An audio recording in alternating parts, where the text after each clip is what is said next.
नमस्कार, सभी का स्वागत है। जय हिंद, वंदे मातरम। सभी का अभिनंदन है एनडीसी निःशुल्क क्लासेस में और आप सभी का स्वागत है।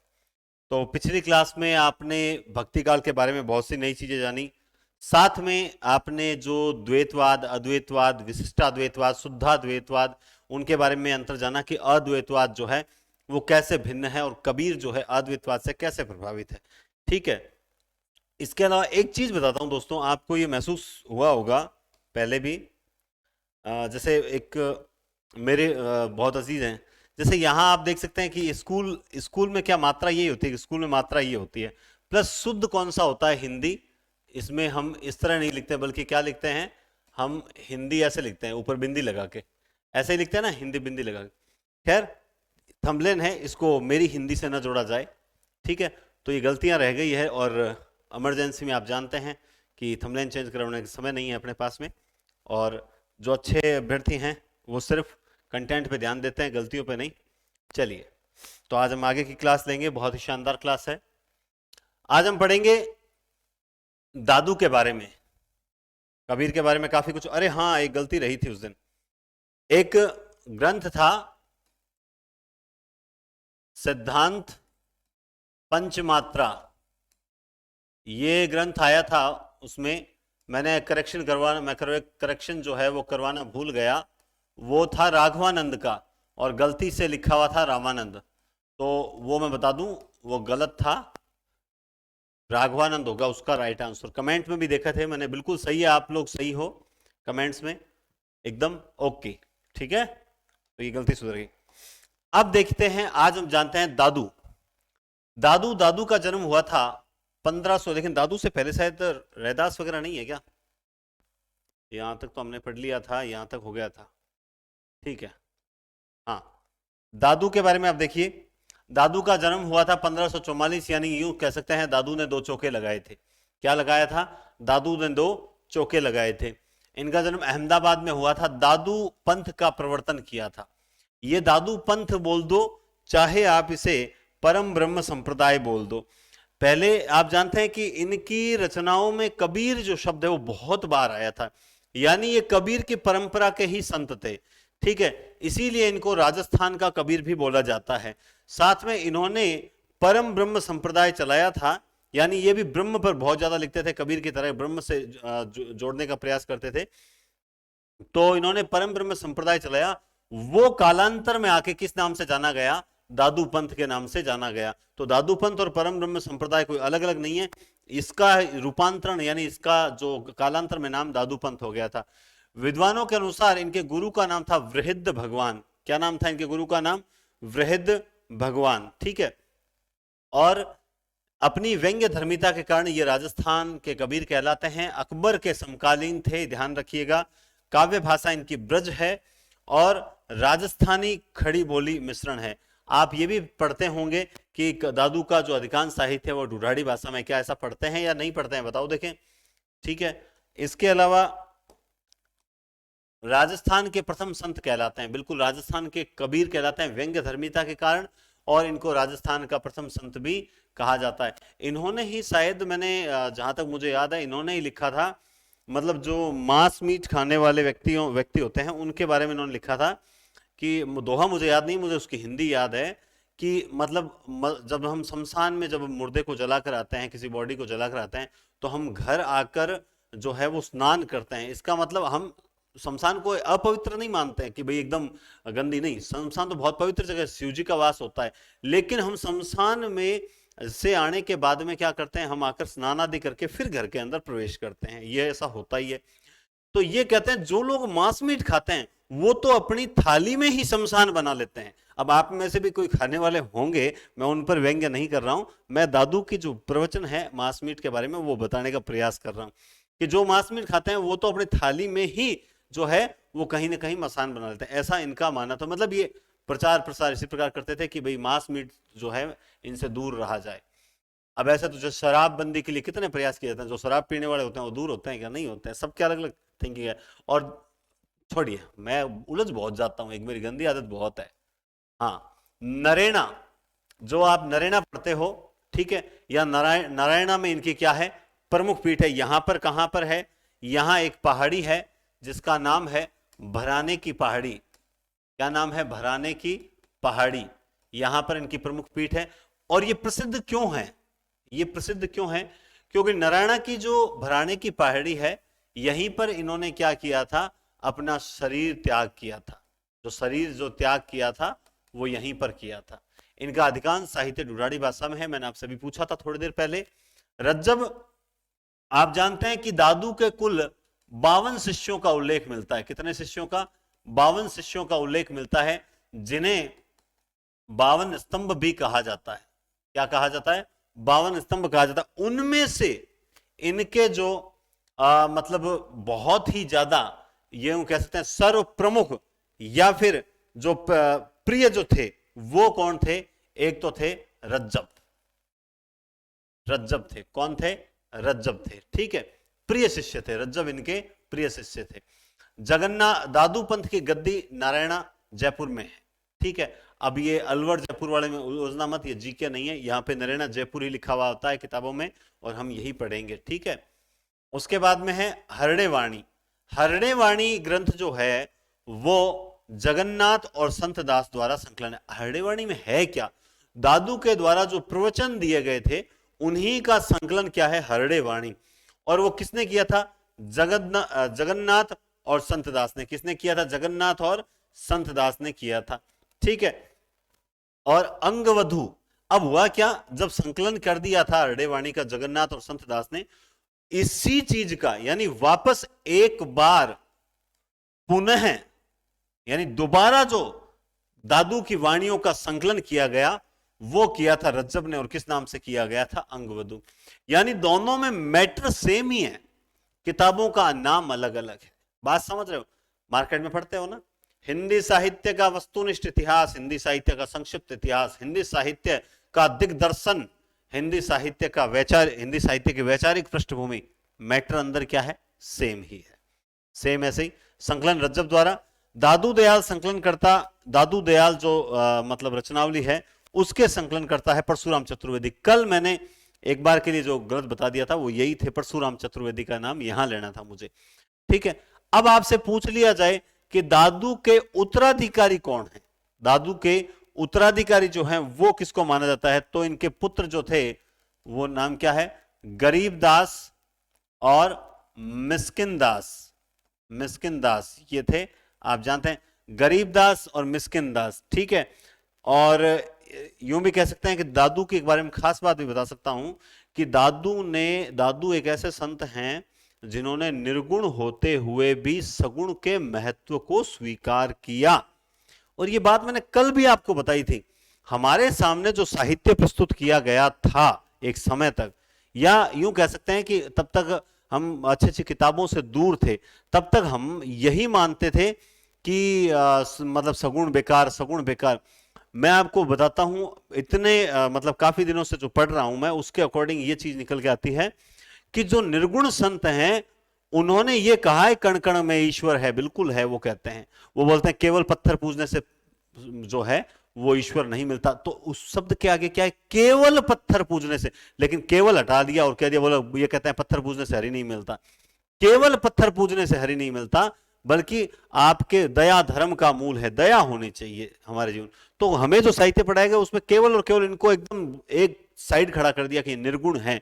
इन्होंने निर्गुण होते हुए भी सगुण के महत्व को स्वीकार किया, जबकि कबीरदास जी ने भी निर्गुण होते हुए भी कहीं ना कहीं जो है सगुण जो साहित्य से वो वंचित नहीं रह सके। बार बार उनका जो उनकी लेखनी जो है वो सगुण की ओर प्रवृत्त होती हुई दिखाई देती है।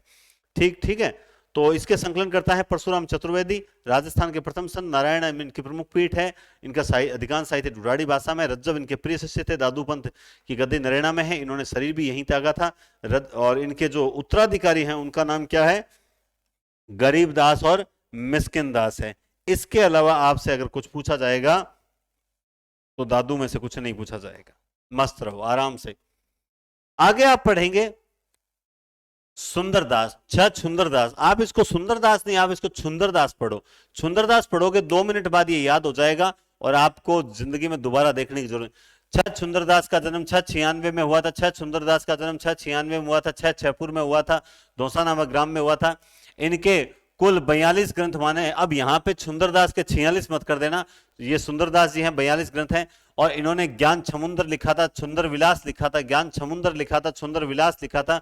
सुंदरदास का जन्म 96 में हुआ था, ठीक है। इन्होंने ज्ञान समुद्र लिखा था, सुंदर विलास लिखा था। ये संत कवियों में सर्व शिक्षित थे, सर्वाधिक क्या थे, जो जितने भी संत कवि हैं उन सभी संत कवियों में सर्वाधिक शिक्षित माने जाते हैं। ये श्रृंगार रस के घोर विरोधी है। बोला ये भी कोई रस है, श्रृंगार रस के घोर विरोधी है। इनकी भाषा जो है परिष्कृत ब्रज भाषा है। 1625 ईस्वी के आसपास ये फतेहपुर शेखावटी सीकर में आए थे, जहां एक गुफा में ये कई वर्षों तक इन्होंने योग साधना की। पुरोहित हरि नारायण शर्मा के द्वारा 2 भागों में सुंदर ग्रंथावली का संकलन किया गया है। ये बहुत इंपॉर्टेंट चीज है, ये भी बहुत इंपॉर्टेंट चीज है। तो छोटी छोटी चीजें होती है, याद रखें। सुंदरदास का जन्म 96 में हुआ था। ज्ञान समुद्र सुंदर विलास लिखा था, संघर्ष के विरोधी थे, संत कवियों में सर्वाधिक शिक्षित थे। बस इतनी तो बातें याद करनी है। परिष्कृत ब्रज भाषा का प्रयोग किया। पुरोहित हरिनारायण शर्मा द्वारा 2 भागों में सुंदर ग्रंथावली का संकलन भी किया गया था। समझ गए बात आप?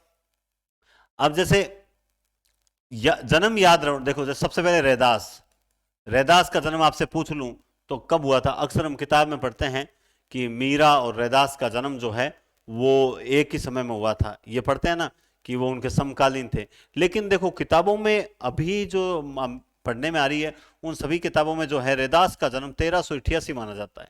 कब माना जाता है? 1388 माना जाता है। जबकि कबीर का जन्म जो है, कबीर का जन्म माना जाता है 1398 में, ठीक है। और वहीं दोस्तों मीरा का जन्म जो है ना वो माना जाता है 1498 में, ठीक है। तो अब सोचिए, कहते हैं कि रैदास मीरा के गुरु थे। मतलब साहित्य में कुछ विरोधाभास में नजर आते हैं। साहित्य में क्या है, कुछ विरोधाभास में नजर आते हैं। जो 1388 में जन्म हुआ था, और चलिए यहां तो कबीर को तो मान लिया 1518 में, कियो मगहर को गौन 1518 में, लेकिन 1388 में 1498 में मीरा तो जन्म हुआ था।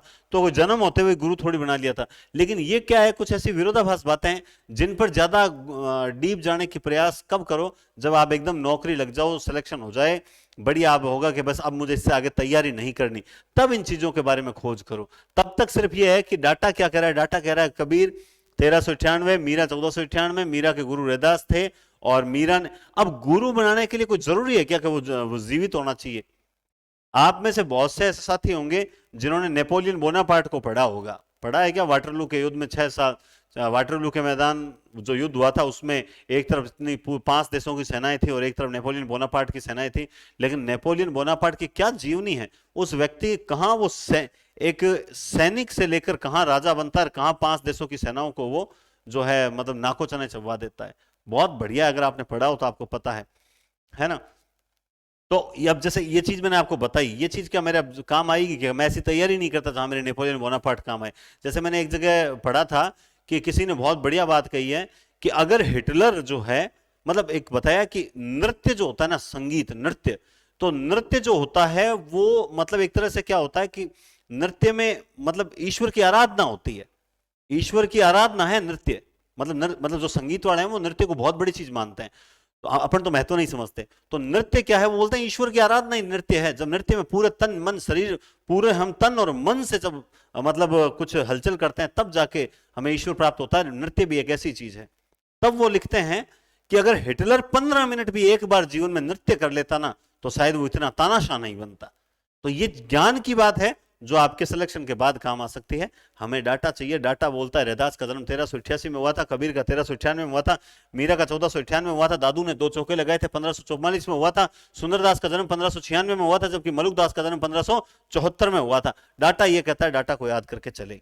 तो पुरोहित हरिनारायण शर्मा के द्वारा 2 भागों में सुंदर ग्रंथावली का संकलन भी किया गया। आचार्य रामचंद्र शुक्ल जो हैं निर्गुण पंथियों में यही एक ऐसे व्यक्ति हुए जिन्हें समुचित शिक्षा मिली थी और जो काव्य कला की रीति से अच्छी तरह परिचित थे। जो काव्य कला की रीति से क्या थे? अच्छी तरह परिचित थे। तो देखिए मैं आपको एक चीज विश्वास दिलाता हूं, तुम लोग है ना बस एक ही चीज मान लेना, एक तो तुरंत का तुरंत रिवीजन कर लेना। दूसरा, इसके अलावा तुम्हें पढ़ने की मतलब देखो, ये नहीं कहूंगा कि सर आपने कहा था, ये बात समझ रहे, ये जो मैं पढ़ा रहा हूं ना ये पर्याप्त है मेरे अनुसार। जो आपके सिलेक्शन में काम आए ना उसके अकॉर्डिंग मैंने कहा ना 90% ये पर्याप्त मैटर है। भटकना मत, भटकना मत। कुछ लोग बोल रहे हैं हमसे बार बार क्लास नहीं देखी जाती, रिवीजन के लिए किताब छाप दो। किताब छापना इतना इजी काम है क्या? कोई खाला का घर है जो किताब छाप दें? कमेंट करने से पहले थोड़ा सोचा करो। ये एक दो कमेंट देखें आज की कल वाले वीडियो के नीचे किए हुए हैं कि किताब निकाल दो, हमसे नहीं पढ़ा जाता। नहीं पढ़ा जाता तो भाई मत पढ़ो, मैं मेरी जबरदस्ती थोड़ी है। किताब छाप दो, पोल पढ़िए, किताब बारी पढ़िए जिसको छाप दूं। आप लोगों को जब बोल दिया कि आराम से टेस्ट सीरीज में नोट्स दिए हुए, नोट्स निकलवा लो। किताब इतना ही खरीदने का शौक है तो नोट्स निकलवा लो, नोट्स में से आप आराम से पढ़ते रहो। लेकिन है पूरा वीडियो देखा ही कौन? तो वीडियो 2 स्पीड में देखा, डंगरी बात तो निकल जाए। रामायण एक तो मतलब स्टूडेंट पढ़ने को नहीं, फिर रीस हो माने। चलिए, 1574 में मलुकदास का जन्म हुआ था, कड़ा इलाहाबाद में। इनके गुरु का नाम पुरुषोत्तम बताया जाता है। कुछ विद्वानों के अनुसार इनके गुरु का नाम कील था। इनके गुरु का नाम कील था। अब देखिए, मैं जो एक्स्ट्रा बातें बता रहा हूं ना, अभी दो बातें बहुत एक्स्ट्रा बताऊंगा, बहुत गजब बातें बताऊंगा जो एग्जाम में आने के लायक है। आप लोगों ने भक्तमाल पढ़ी है, मैंने कल बताया था, ठीक है, नाभादास की है। और आपने 9 भक्तमाल का उत्तर दिया था कल कमेंट बॉक्स में, राधाचरण गोस्वामी। चलिए 2 दे दिया। आज आपको बताऊंगा सटीक भक्तमाल किसकी है।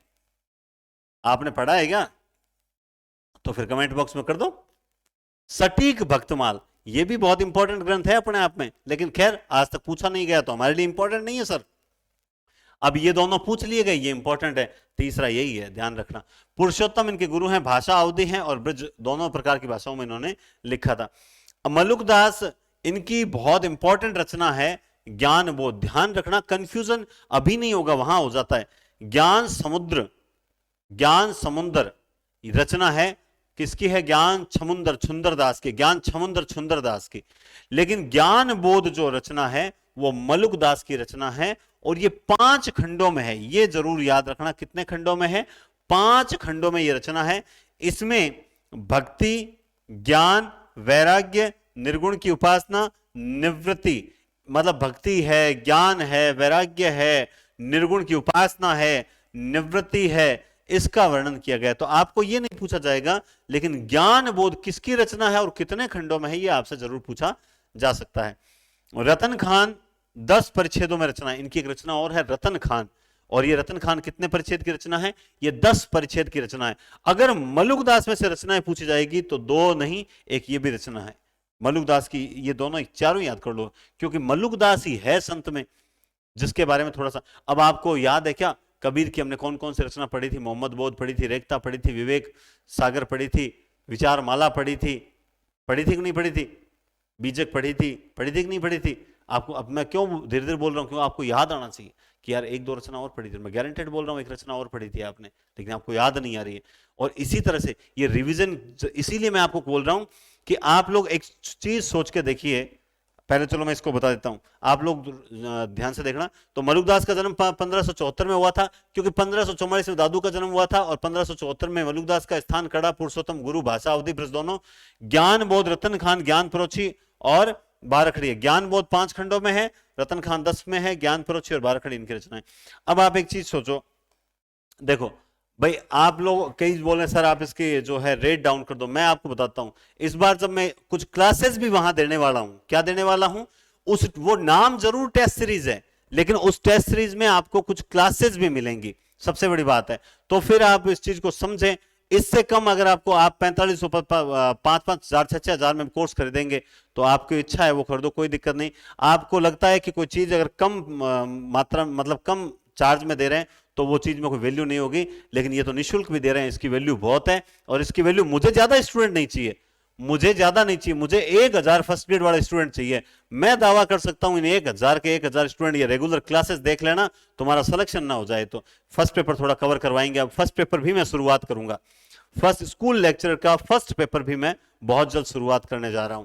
और आपको ये सरप्राइज अभी तक मैं नहीं दिया है, लेकिन तैयारी चल रही है। फर्स्ट ग्रेड फर्स्ट पेपर भी इस बार पूरा मैं करवाऊंगा, अलग अलग जो है टॉपिक वाइज। तो अब आप सोचो कि अब मैं सपोज दैट हिंदी व्याकरण, आगे मत निकालना, वीडियो फॉरवर्ड मत करना, एक बार हिंदी व्याकरण, साहित्य, काव्य शास्त्र, ठीक है, उसके बाद में मान लो जैसे मनोविज्ञान, ठीक है, उसके बाद में मान लो जैसे स्नातक पाठ, ठीक है, उसके बाद में मान लो जो पत्र व्यवहार वगैरह जो एक वो चलता है, रचनात्मक लेखन, रचनात्मक लेखन। ठीक है, अब मैं कह दूं कि ये मान लो 50, ये जो है 70 की, ये जो है मान लो फिर 50 की, ये मैंने कह दिया 100 की, ये मैंने कह दिया 50 की, ये मैंने कह दिया 50। घूम फिर के तुम आओगे तो वहीं लगभग 400 के आसपास तो पहुंचोगे।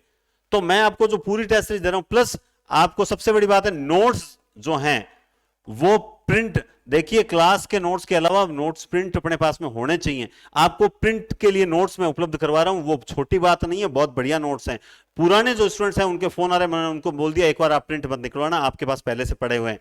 तो आप ये नोट्स प्रिंट निकलवा रहे हो, प्लस मैं आपको कुछ क्लासेस भी दूंगा, और वो क्लासेस वास्तव में मायने रखेगी। इतना कुछ अगर आपको लगता है कि आपको 6,000 में खरीदना है तो आप वहां से खरीदें। अदरवाइज बहुत से स्टूडेंट हैं जो लगातार परचेज कर रहे हैं, उनके मैसेज आ रहे हैं, उनकी दिक्कत आ रही है थोड़ी टेक्निकल, वो भी मैं कल, छुट्टी है मेरी तो मैं कल दूर कर दूंगा। ठीक है, चलिए तो इनकी रचना और देखिए, ध्रुव चरित्र, भक्ति विवेक, भक्तवत्सावली, सुख सागर। मैं 101% कह सकता हूं इस बार आपसे मलुकदास की रचना पूछी जाएगी, मलुकदास की रचना पूछी जाएगी। अब कौन कौन सी रचना है ध्यान से देखना, हम यहां लिखते हैं, लिख के याद करते हैं। ज्ञान बोध है साहब, ज्ञान बोध है और 5 खंडों में है। रतन खान, हाँ साहब ये रतन खान भी रचना है 10। मैं क्यों लिख रहा हूं, मैं आपको याद करवा रहा हूं, मैं कोई क्लास थोड़ी ले रहा हूं, मैं तो याद करवा रहा हूं आपको। ठीक है, इसके अलावा हमें याद है ज्ञान परोछी, ये भी रचना है साहब, है। उसके बाद हम याद करते हैं ध्रुव चरित्र। ठीक है, उसके बाद में हम एक वो रह गई शायद भक्तवत्सावली है क्या, ये 12 खड़ी है, अच्छा नहीं ठीक है, अपने भक्तवत्सावली लिखी हुई है, भक्त वत्सावली, वत्सावली, ठीक है, वत्सावली लिखा हुआ, वत्सावली है। सुख सागर, ठीक है, भक्ति विवेक, बिना देखे लिखने का प्रयास करो। और एक 12 खड़ी है क्या, 12 खड़ी, ये तो याद कर लीजिए ना, एक बार में याद कर लीजिए, जिंदगी भर का टंटा मिटेगा। 12 खड़ी, हाँ ये रही 12 खड़ी, ठीक है, बात खत्म। तो ध्रुव चरित्र याद है, भक्ति विवेक, अब ये इंपॉर्टेंट अपने आप हो जाती है, ये रचना इंपॉर्टेंट अपने आप हो जाती है, भक्ति विवेक। ठीक है, भक्ति विवेक भक्त, और दो को जोड़ लीजिए, भक्ति विवेक, भक्तवत्सावली, सुख सागर, ज्ञान परोछी। जैसे ज्ञान बोध, ज्ञान परोछी को जोड़ लिया, रतन खान 12 खड़ी को जोड़ लिया, समझ गए आप बाद में। और ध्रुव चरित्र है, भक्ति विवेक, भक्तवत्सावली, सुख सागर, रचनाएं हैं, आप इनको थोड़ा बहुत कहीं कहीं रटोगे, कहीं हम ट्रिक बता देंगे, दोनों चीज चलेगी। ये मलुकदास आलसियों के समर्थक कवि माने जाते हैं, है ना। अजगर करे न चाकरी, पंछी करे न काम, दास मलुका कह गए सबके दाता राम। तो ये पंक्ति जैसे कि नीचे लिखी हुई है। उसके बाद आता है रैदास। रैदास का जन्म जो है 1498 में लिखा हुआ है, ये नजर आ रहा है। हम किताबों में, गाइडों में, मैं तो आज तक यही पढ़ते आया था, लेकिन जब मैं वर्तमान में जब पढ़ रहा हूं तो मेरे पास ऐसी किताबें आ रही है जहां पर जन्म जो है वो 1388। अब आप कौन सा सही मानते हो वो आप डिपेंड कीजिए। मैं आपको दोनों चीज बता रहा हूं, आज तक मैंने 1498 पढ़ा है, बहुत सी किताबें ऐसी मेरे पास पढ़ी है जिनमें 1498 ही था, लेकिन अब जो किताबें आ रही है वो 1388 के आसपास बता रही है। कितना, 1388। तो जो किताबें मैं पढ़ रहा हूं वो ऐसी वैसी किताबें तो मैं पढ़ूंगा नहीं, इसका मतलब साफ है। तो आप इस चीज को समझें कि 1388 जन्म हो सकता है। क्यों, इसका कारण बताता हूं। क्योंकि रैदास का नाम जो है वो मीरा ने बहुत ही आदर से लिया है। तो आदर से लेने का मतलब ये थोड़ी है, देखो मैं आपको बताऊं, धन्ना और मीरा, धन्ना और मीरा दोनों ही कहीं ना कहीं रैदास से बहुत ज्यादा प्रभावित थे, पहली बात तो ये है। ठीक है, और दूसरी एक बात और बताऊं, क्या नाम है, मैंने आपको अभी बताया था, प्रियादास नाम है। क्या नाम है, प्रियादास, प्रिया का दास। ठीक है, प्रियादास याद कर लेना, प्रियादास। प्रियादास ने लिखी थी सटीक भक्तमाल। क्या लिखी थी, सटीक भक्तमाल। प्रियादास ने क्या लिखी थी, सटीक भक्तमाल। इस प्रियादास की सटीक भक्तमाल, ये प्रियादास को हल्के में मत लेना, ये प्रियादास को हल्के में मत लेना। प्रियादास से संबंधित 2 क्वेश्चन पिछले असिस्टेंट प्रोफेसर की वैकेंसी में पूछे गए हैं, तो प्रियादास को हल्के में मत ले लेना कि ऐसा वैसा ही लेखक उठा के लेके आ गए होंगे। सही, मैं कचरा तो मैं कभी लेता ही नहीं हूं, मैं हमेशा जो ऑथेंटिक चीज होती है वही लेता हूं कि पेपर मारने लायक है। तो प्रियादास के सटीक भक्तमाल में बताया है कि रैदास जो थे, रैदास के गुरु जो हैं वो रामानंद है, इसमें कोई बात नहीं है, लेकिन रैदास के गुरु हैं रामानंद। बात समझ रहे हो आप। तो कबीर का जन्म हुआ था 1398। ठीक है, तो जिस व्यक्ति का जन्म 1398 में होता है उसके गुरु हैं रामानंद, उसके गुरु है रामानंद। ठीक है, अब बात करते हैं मीरा की। मीरा का जन्म हुआ था 1498 में। ठीक है, अगर हम रैदास का जन्म 1498 मान लेते हैं तो फिर इसका मतलब तो, अगर रैदास का जन्म ये 1498, तो इसका मतलब तो गुरु रामानंद जो है वो नहीं हो सकते, बिल्कुल नहीं हो सकते, क्योंकि जिस व्यक्ति का जन्म 1498 में हुआ था और एक व्यक्ति का जन्म 1398 में हुआ था, दोनों व्यक्तियों का गुरु रामानंद नहीं हो सकता। ये बात समझ में आती है ना आप लोगों के? बिल्कुल। मैं देखो 1388 तर्क सहित मान रहा हूं, ठीक है, इसका मतलब 1388 और 1398 वाले दोनों व्यक्तियों का गुरु जो है रामानंद हो सकता है। तो मेरे अनुसार ये 1498 बिल्कुल गलत है, इसका 1388 सन जो है वो एकदम सही है। तर्क के आधार पर मानेंगे तो आपको ये चीज मेरी सही लगेगी। गुरु रामानंद है, जाति से चमार है ना, कि कर्म भी ओछा ओछा धर्म हमारा, कर्म भी ओछा ओछा धर्म हमारा, अब कैसे छूटे राम नाम रट लागी, प्रभु जी तुम चंदन हम पानी। देखो ये ऐसी पंक्तियां लिखने का, आज लिख दो क्या, मैं आपको कह दूं एक सब्जेक्ट पे कविता लिखो, लिख सकते हो? नहीं। देखिए कितनी, मतलब कितना गजब गहराई होती है पंक्ति। प्रभु जी तुम चंदन हम पानी, प्रभु को चंदन बताया, चंदन कीमती होता है, प्रभु कीमती है, और खुद को पानी एकदम सामान्य वस्तु बता दिया। लेकिन उस चंदन की पानी के बिना कोई वैल्यू नहीं है, और ऐसे भक्तों के बिना भगवान की भी कोई वैल्यू नहीं है। भगत के वश में है भगवान, तो वही चीज है प्रभु जी तुम चंदन हम पानी। अरे ये बहुत विद्वान लोग थे, मैं तो इनके मतलब जितनी जाति भी ओछी कर्म भी ओछा ओछा धर्म हमारा, ठीक है। आदि गुरु ग्रंथ साहब में इनके जो हैं वो 40 पद मिलते हैं। कितने पद मिलते हैं? 40 पद मिलते हैं। इसके अलावा आपको कुछ भी याद करने की जरूरत नहीं है। आइए गुरु नानक, आप इनका जन्म देखें 1469 में हुआ था, बिल्कुल तलवंडी में जन्म हुआ था। पिता काड़ूचंद, माता तृप्ता, माता का नाम याद रखना तृप्ता, और पिता पत्नी का नाम है सुलक्षणी, सुलक्षणी। पुत्र श्रीचंद हैं, ये वही श्रीचंद हैं जिन्होंने उदासी संप्रदाय चलाया था, और एक इनके पुत्र का नाम था लक्ष्मीचंद। इनकी कुछ रचनाएं देखिए। जपू जी, अब मैं आपको वो दो बातें खास बताने जा रहा हूं, ध्यान से देखना। जपू जी नानक दर्शन का सार है। अब जो गुरु नानक द्वारा लिखा गया जो ग्रंथ है, क्या नाम है उसका? जपू जी। इस जपू जी ग्रंथ में नानक दर्शन का सार है। एक है असादीवार, असादीवार, ठीक है, असादीवार। एक है रहिरास, एक है सोहिला, एक है नसीहतनामा।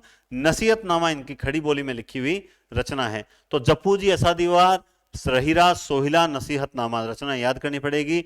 जपू जी, असादीवार, रहिरास, सोहिला, नसीहतनामा, खड़ी बोली, है ना। परंतु इनका साहित्य जो है ना ज्यादातर पंजाबी में, जैसे कि हम जानते हैं कि दादू की ब्रज भाषा पूर्वी बोली कहा गया है, वो भी प्रभावित थे पूर्वी बोली से, ब्रज भाषा है, लेकिन उनका अधिकांश साहित्य ढूढ़ाड़ी में है।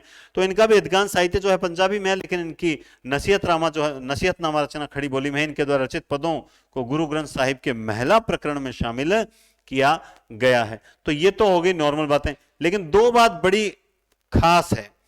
पहली खास बात क्या है? वो खास बात यह है, पहली खास कि सब मतलब संतों में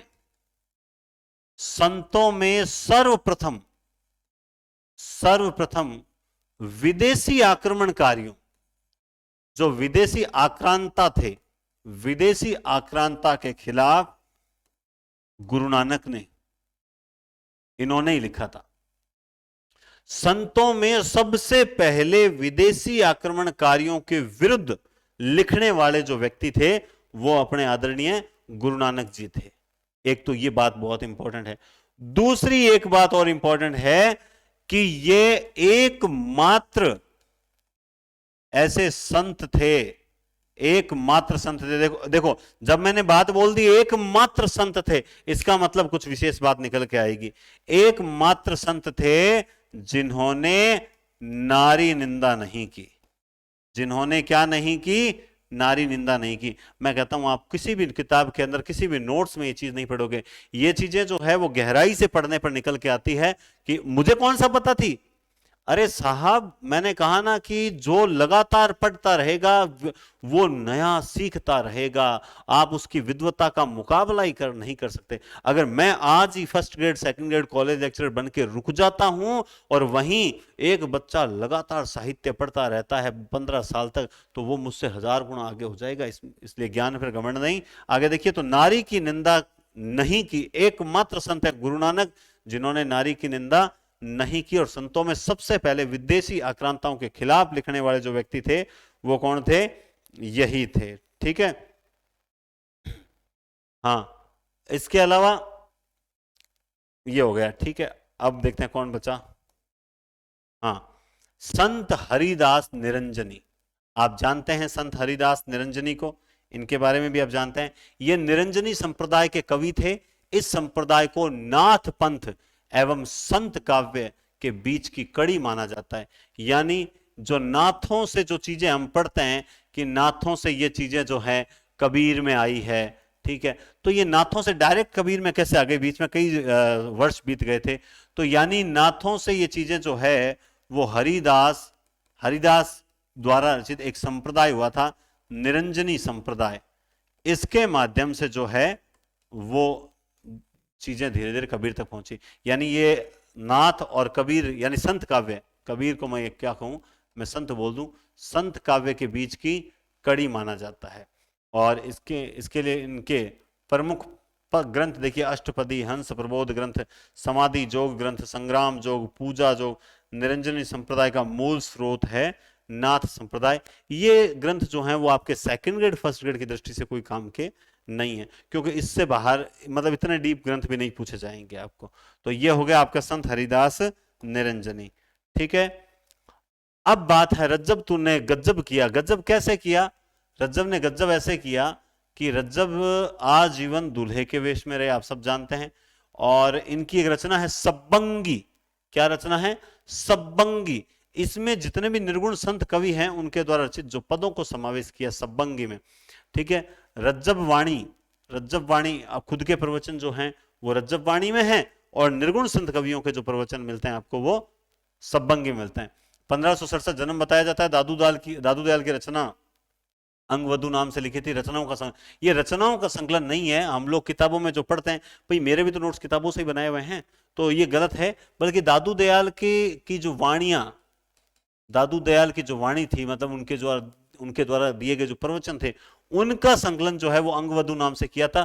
पुनः संकलन किया था, क्योंकि पहले तो संकलन जो है वो हरड़े वाणी नाम से कर दिया गया था। उसके बाद रज्जब ने अंगवधु नाम से दादू दयाल की जो बोली थी, वाणियां थी, उनका संकलन किया था। इनके दो ग्रंथ है। रज्जब वाणी में खुद के द्वारा लिख दिए गए प्रवचन हैं, जबकि सब्बंगी में जो है वो निर्गुण संत कवियों द्वारा रचित पद हैं।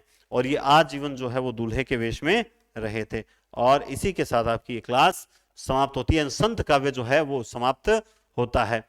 अब जो नेक्स्ट क्लास होगी वो होगी सूफी काव्य को। और कल जैसा कि विश्राम है यानी छुट्टी है, तो इस कारण से कल मैं एक बहुत बिग क्लास लूंगा, बड़ी क्लास लूंगा, जिसमें एक ही क्लास के अंदर कोशिश की जाएगी कि पूरा सूफी काव्य जो है वो पढ़ाएं। शानदार क्लास होगी, जबरदस्त क्लास होगी।